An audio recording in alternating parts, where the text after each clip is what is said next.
The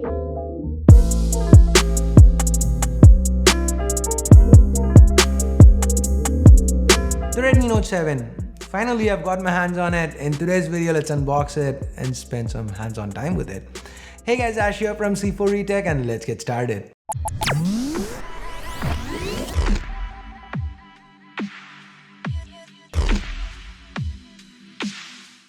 If you do end up liking this video, please don't forget to turn on notifications by hitting that bell icon. So first, the unboxing part. Here's the box the Redmi Note 7 comes in. We've got the spec highlights to the back. Opening it up, we've got another box inside. This one has the SIM tool, some regular leaflets and a soft case.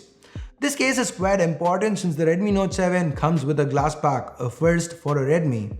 And this back looks... okay, I'm getting ahead of myself. Let me remove the stickers here, enough the protective plastic from the front, and let me turn on the Note 7. Redmi by Xiaomi. It's a sub-brand now, isn't it? Anyway, let's set the Note 7 aside for the moment. We then have a Type-C cable and a 10-watt charger in the box. Do note that the Redmi Note 7 supports Quick Charge 4, just that you'd have to buy the charger separately. So let's now get back to the Note 7 and take a close look. The first thing you notice about this Redmi would be the gradient glass back. It's got quite a Huawei or Honor vibe to it. Even that 48 megapixel branding there, I don't mean it in a bad way. It feels great, it looks great, it feels great in hand. Now it's not just that the back looks fantastic, the front does too.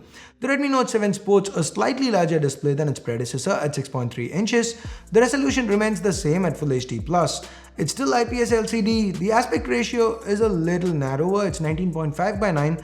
The notch also happens to be much smaller here. So this means the Redmi Note 7 is slightly taller than its predecessor, but it's narrower and slimmer. Taking a look around the device, the power and volume keys are to the right, secondary mic, headphone jack and IR blaster are up top, hybrid tray to the left, and at the bottom we've got the primary mic, speaker and a Type-C port. So it doesn't seem like Redmi's made any compromises here. They've used Type-C, they've got Gorilla Glass 5 to the front and back, the headphone jack hasn't been omitted, even the IR blaster is present, there's microSD support. Hell, despite the impressive screen to body ratio, they've even managed to fit a notification LED to the bottom.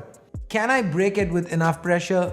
Probably, but I'm sure I can break most phones in this segment with enough pressure. So from a built-in design perspective, I feel the Redmi Note 7 delivers. So is it all just looks? What do they have underneath? Well, here Redmi's gone with a full-fledged Snapdragon 660 chip, the one straight from the MIUI 2. This is not the underclocked variant, and it's paired with 3, 4 or 6 gigs of RAM, 32 or 64 gigs of storage and a 4000 mAh battery.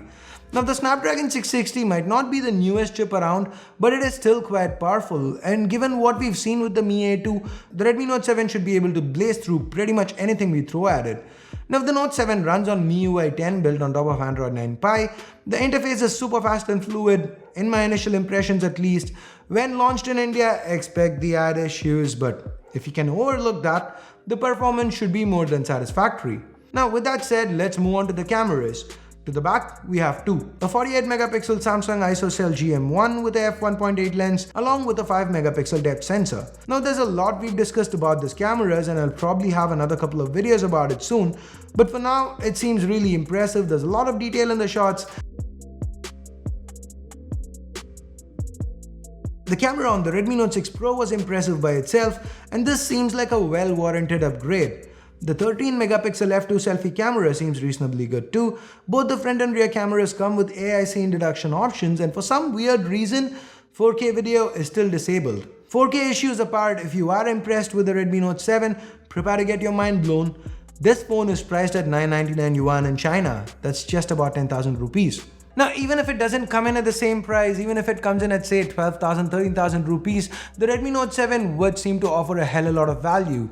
Snapdragon 660, a 48 megapixel camera, a dewdrop notch, Type-C, an IR blaster, headphone jack, Gorilla Glass 5 to both the front and the gradient back. You know, I've been saying Xiaomi's offerings aren't as competitive as they used to be in the past, but this one might just change all that. It's a very strong offering from Redmi, Xiaomi sub-brand Redmi now, on paper at least. I'm super excited to begin testing and very hopeful that this one's gonna be a game changer, a segment leader here, at least for a while.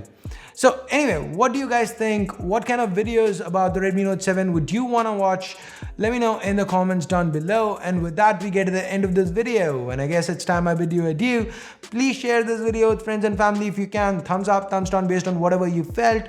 Subscribe, turn on notifications by hitting that bell icon if you haven't yet. Thanks a lot for watching. Till next time, my name's Ash. You've been watching C4 Retech, and I'm signing off for now. You guys have a great day. Bye-bye.